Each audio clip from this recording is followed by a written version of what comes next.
Dan sangat mungkin karena perantara kita, tulisan kita, video kita, pic yang kita posting, pic dakwah yang kita posting, dengannya Allah Subhanahu wa taala menyapa beberapa orang atau bahkan mungkin banyak orang dengan hidayah taufiknya.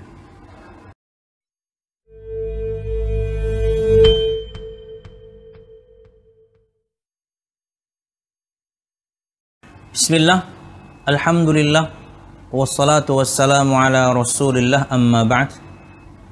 Al-musyahidun al-kiram, para pemirsa yang dirahmati Allah Subhanahu wa ta'ala, dalam surah Al-Qasas ayat 34, Allah Subhanahu wa ta'ala berfirman, wa akhi Harun afsahu minni lisanan fa arsilhu ma'iya rid'an yusaddiquni inni akhafu ayyukadzibun. Firman Allah Subhanahu wa ta'ala dalam surah Al-Qasas 34 ini menceritakan tentang permohonan Nabi Musa alaihissalam agar Allah Subhanahu wa ta'ala mengutus juga saudaranya yaitu Harun alaihissalam agar membantu dakwahnya. Allah Subhanahu wa ta'ala berfirman, perkataan Nabiullah Musa alaihissalam, wa akhi Harun, dan saudaraku Harun, afsahu minni lisanan, dia lebih fasih daripadaku dalam berbicara. Fa arsilhu ma'iya rid'an, ya Allah, utuslah dia juga bersamaku untuk membantuku. Yusaddiquni, membenarkan perkataanku. Inni akhafu ayyukadzibun, sesungguhnya aku takut mereka, aku khawatir mereka akan mendustakanku. Tentunya sebelum masuk bahasan inti bahwasanya dalam berdakwah itu harus saling tolong menolong satu sama lain, di ayat ini kita dapatkan faedah bagaimana yakni seseorang itu bahkan selevel nabi dia membutuhkan bantuan. Tentunya dalam segala hal, khususnya dalam berdakwah. Dan dalam ayat ini juga kita dapatkan bahwasanya kekhawatiran untuk didustakan itu ada pada diri seorang nabi dan rasul. Artinya sesuatu yang sangat wajar sekali ketika seorang itu berdakwah, ada kekhawatiran ini. Hingga kemudian dia membutuhkan seorang yang membenarkan perkataannya, membenarkan apa yang dia sampaikan. Nah, barulah kemudian kita masuk bahasan. Kita, yakni semuanya kaum muslimin, wabil khusus para da'i dan semua orang yang ada di sekitarnya, dalam dakwah ini tidak mungkin, pastinya tidak mungkin kita berjalan sendiri, nggak bisa. Nabi Muhammad SAW, beliau dibantu, istrinya membantu, para sahabatnya membantu, sama seperti Nabi Musa alaihissalam dibantu oleh Nabiullah Harun.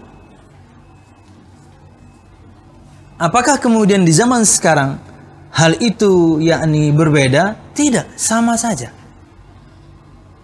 Kita berbicara khusus berkaitan dengan dakwah, maka para da'i, para ustaz, mereka pasti butuh bantuan dalam dakwahnya, mensupportnya. Kalau kemudian kita berbicara misalnya dalam sebuah pengajian, maka banyak sekali orang-orang yang mensupport dakwah tersebut di balik layarnya. Apalagi misalnya kayak kemarin gitu ya, di masa pandemik, mudah-mudahan sekarang bisa cepat berakhir. Bagaimana yakni kru atau orang-orang yang berada di balik layar dari sebuah tayangan dakwah,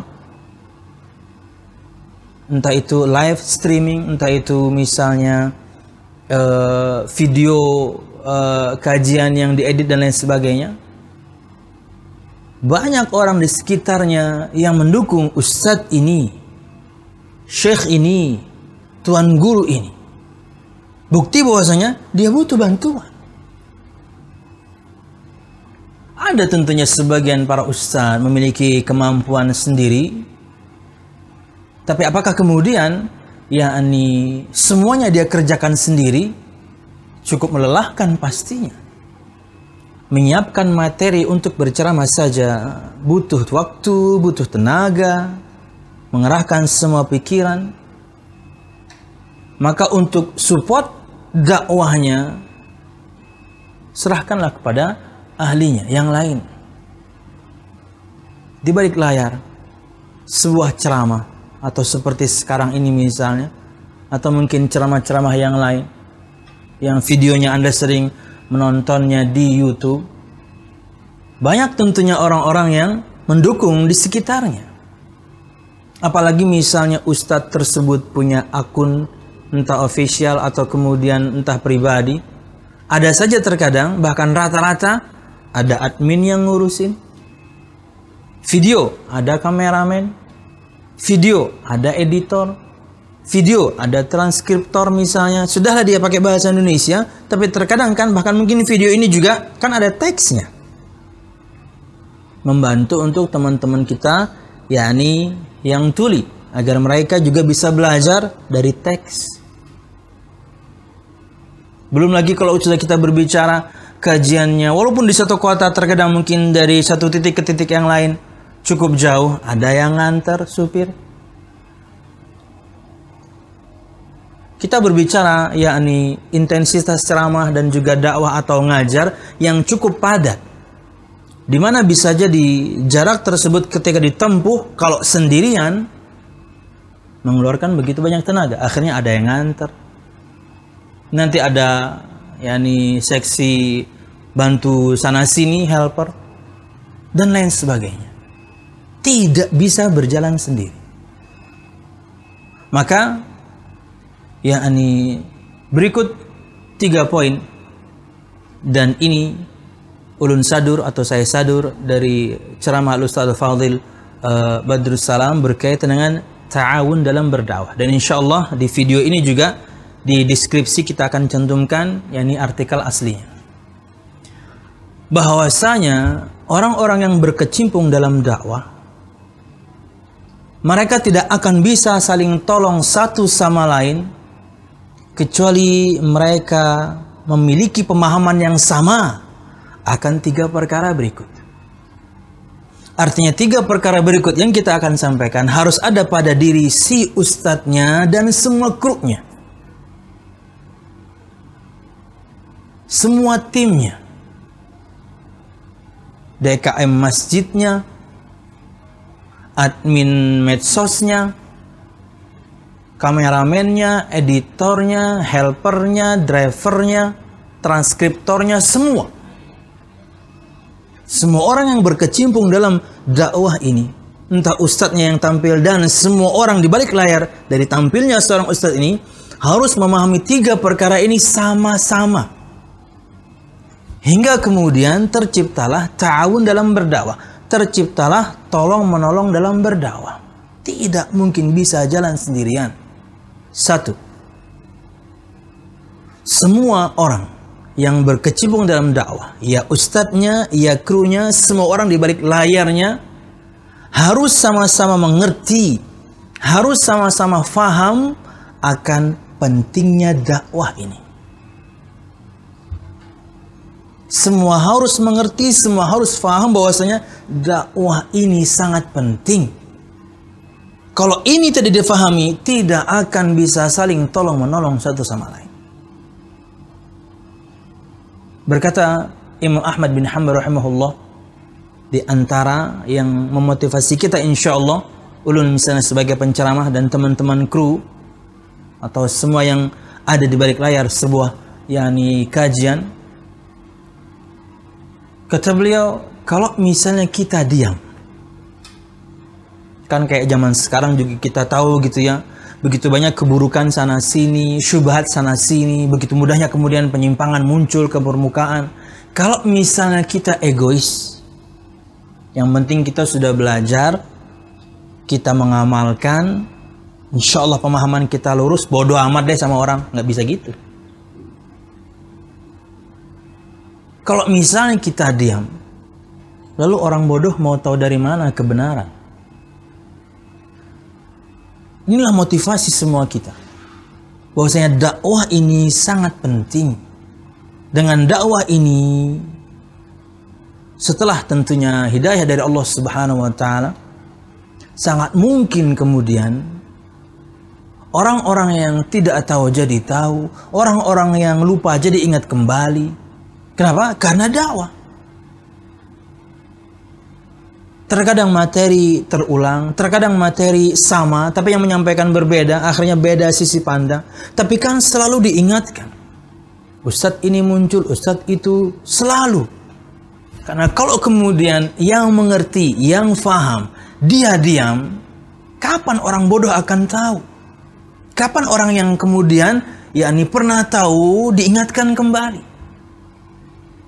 Dan ingat al-musyahidun al-kiram. Allah Subhanahu wa ta'ala firman dalam surah Fussilat ayat 33. Wa man ahsanu qawlan mimman da'a ila Allah wa 'amila salihan ila akhir ayat. Dan siapakah yang lebih baik perkataannya dibandingkan orang yang menyeru kepada Allah dan beramal saleh ila akhir ayat. Allah bertanya, bukan Allah nggak tahu. Allah bertanya maksudnya adalah bahwasanya tidak ada orang yang lebih baik perkataannya dibandingkan orang yang berdakwah kepada Allah, menyuruh orang untuk kembali kepada Allah dan beramal saleh. Enggak ada. Kalau si ustaz dan semua kru yang ada di baliknya memahami ini, mengerti ini, pasti tolong menolong dalam dakwah akan terrealisasi. Ini poin pertama. Bahwasanya semua yang berkecimpung harus tahu, harus paham, harus ngerti akan pentingnya dakwah. Dengannya kita bisa mengangkat kebodohan dari orang-orang yang kemudian bisa jadi belum tahu, atau mengingatkan orang-orang yang kemarinnya tahu tapi mungkin sekarang lupa. Itu yang pertama. Yang kedua, mereka semuanya, ustadznya, semua krunya, semua orang yang ada di balik layar sebuah kajian, ceramah, video, dan lain sebagainya, harus saling mencintai karena Allah. Bukan karena apapun. Lillahi ta'ala. Semuanya hanya karena ingin mendapatkan ridha Allah Subhanahu wa ta'ala, hingga mereka saling mencinta karena Allah Subhanahu wa ta'ala, karena ketakwaan. Ya ustadznya, ya krunya, ya DKM masjidnya, semua. Karena kalau Anda tidak saling cinta satu sama lain, nggak akan Anda tolong menolong. Dan kata Nabi Muhammad SAW, "Awthaqu ural iman, al-hubbu fillah, wal-bughdu fillah." Tali keimanan yang paling kuat itu adalah mencintai karena Allah, membenci karena Allah. Cinta kita kepada teman kita antara ustadz dan krunya lillahi ta'ala, karena ada ketakwaan di sana, ada kesolehan di sana, karena sama-sama kemudian saling menopang satu sama lain dalam ibadah. Ustadznya lupa, krunya mengingatkan, krunya lupa, ustadznya mengingatkan. Selalu kalau saling sudah mencintai satu sama lain karena Allah, karena ketakwaan kepada Allah, pasti mereka akan saling menolong satu sama lain. Hingga kemudian terrealisasi, yakni tolong menolong dalam dakwah ini. Dan Nabi Muhammad SAW bersabda, "La tahasadu, wa la tabaghadu, wa la tadabaru," ila akhir hadis. Janganlah kalian saling hasad, iri dengki, jangan kalian saling membenci, jangan kalian saling marah, wa la tadabaru, jangan kalian saling memberikan belakang kalian, berpaling. No. Harus saling mencinta. Kalau saling mencintai karena Allah Subhanahu wa ta'ala, mesti akan terrealisasi tolong menolong yakni dalam berdakwah ini. Kalau enggak, tidak akan. Atau kalau misalnya ustadznya atau krunya atau semua orang yang ada di balik layar sebuah dakwah ada tujuan-tujuan duniawi, mesti nggak bisa. Mesti nggak bisa. Karena niatnya sudah tidak lillahi ta'ala. Dia tidak saling mencintai karena Allah untuk kemudian yakni tersebarnya dakwah ini. Ada tujuan-tujuan duniawi yang dia inginkan.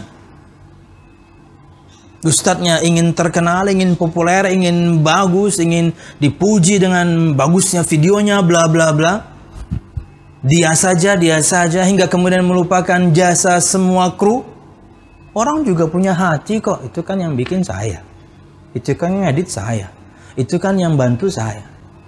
Harus saling mencintai karena Allah. Tapi kalau karena ingin tujuan dunia, kalau tadi ustadznya, sekarang misalnya DKM-nya, atau krunya, mereka ingin populer, mereka ingin dikenal. Ini kerjaan kami loh.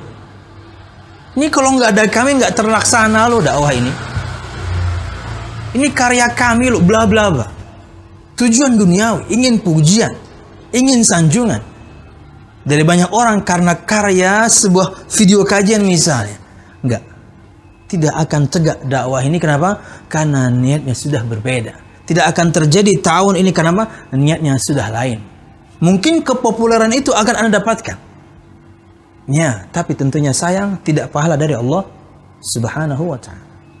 3 dan yang terakhir. Harus saling nasihat menasihat. Harus saling menasihati, Ya, karena terkadang ustadznya salah, kalau krunya diam, dia akan lanjut dengan kesalahannya. Sebaliknya, kalau krunya salah, ustadznya diam. DKM-nya salah, kemudian ustadznya diam. Kapan kemudian dia akan tahu kesalahannya? Karena tidak saling menasihati satu sama lain. Maka tentunya ini bahasan lebar ya, berkaitan dengan al-wala wal bara ya. Tapi kalau kita ini prinsip al-wala wal bara khususnya berkaitan dengan yakni seorang muslim atau mukmin pelaku maksiat, kita cinta kepada dia karena dia muslim. Tapi kita benci kepada dia karena dia melakukan kemaksiatan. Terus ngapain? Ingkari maksiatnya, nasihati orangnya, tutupi aibnya. Entah itu bisa kru ke ustadznya, entah ustadz kepada krunya. Harus ditegakkan yakni nasihat tersebut. Harus saling menasihati satu sama lain antara si ustadz dan mungkin semua orang yang kemudian berkecimpung di balik sebuah dakwah.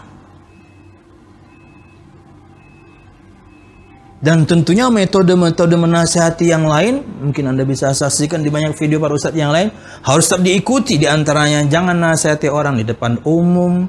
Zaman bahasan sekarang misalnya Anda nasihati satu kru yang salah tapi di grup kru, padahal mungkin kesalahannya pribadi, dosanya hanya si ustadz yang tahu. Anda kemudian menasihatinya di depan umum dalam praktek zaman sekarang di grup, malu dia.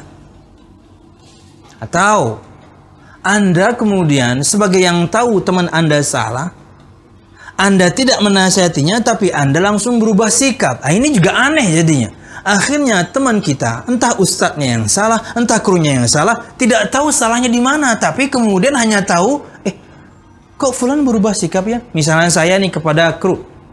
Di antara kru misalnya ada yang tahu salah saya, tapi dia diam, tapi dia berubah sikap. Saya kan jadi bingung, nanya kepada yang lain, Afwan, fulan kenapa ya?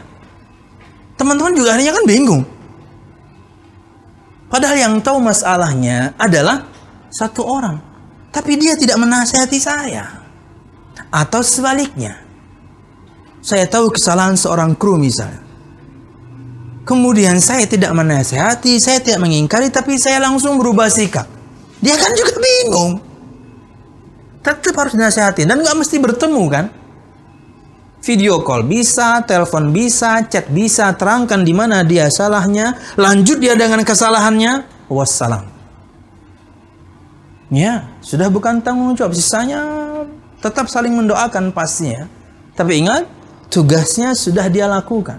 Ustadznya sudah menasihati, krunya sudah menasihati ustadznya, lanjut dia dengan kesalahan, selesai.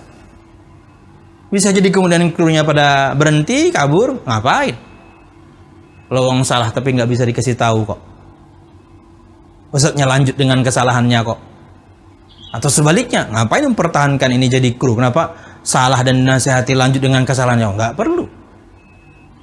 Tidak akan tercipta tolong menolong satu sama lain dalam berdakwah kalau tiga ini tidak kita pahami bersama. Satu, dakwah itu sangat penting. Dua, saling yakni mencintai karena Allah, bukan karena misalnya kita sebutkan materi yang ada di dalam sebuah dakwah, tidak bisa dipungkiri. Atau yang ketiga, tidak saling menasihati satu sama lain ketika ada yang bersalah, dia salah satu sisi. Kalau ini kita pahami, insya Allah dakwah itu akan berjalan, tolong menolong dalam berdakwah akan tegak, dan sangat mungkin karena perantara kita, tulisan kita, video kita, pic yang kita posting, pic dakwah yang kita posting, dengannya Allah Subhanahu wa taala menyapa beberapa orang atau bahkan mungkin banyak orang dengan hidayah taufiknya. Kata Nabi Muhammad SAW sebagai penutup, "Fawallahi, demi Allah Subhanahu wa taala," kata beliau, "la ayyahdiyallahu bika rajulan wahidan khairun laka min humurin na'am."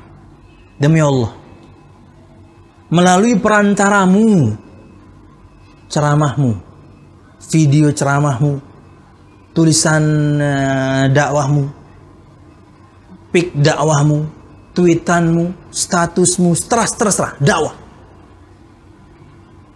Melalui perantaramu, Allah Subhanahu wa taala berikan kepada seorang hidayah taufiknya, itu lebih baik daripada unta merah. Nabi Muhammad berikan contoh ini karena kala itu inilah harta yang paling mahal yang dimiliki orang di zamannya. Artinya melalui Anda, sangat mungkin melalui Anda. Karenanya kemudian Allah berikan hidayah pada seseorang, pahalanya sangat besar. Maka tolong menolonglah dalam berdakwah. Ingat, semuanya harus paham dan mengerti dakwah ini sangat penting. Saling mencintailah karena Allah, karena ada ketakwaan yang berputar di sana. Dan kemudian saling menasihati jika ada yang salah. Dengannya kita berharap mangga dakwah, yakni akan selalu tegak. Dan dengannya sangat mungkin Allah Subhanahu wa taala menyapa banyak orang dengan hidayah taufik. Wallahu a'lam bishawab. Ini yang bisa kita sampaikan dan bermanfaat. Salah dan khilaf ulama. Wassalamualaikum warahmatullahi wabarakatuh.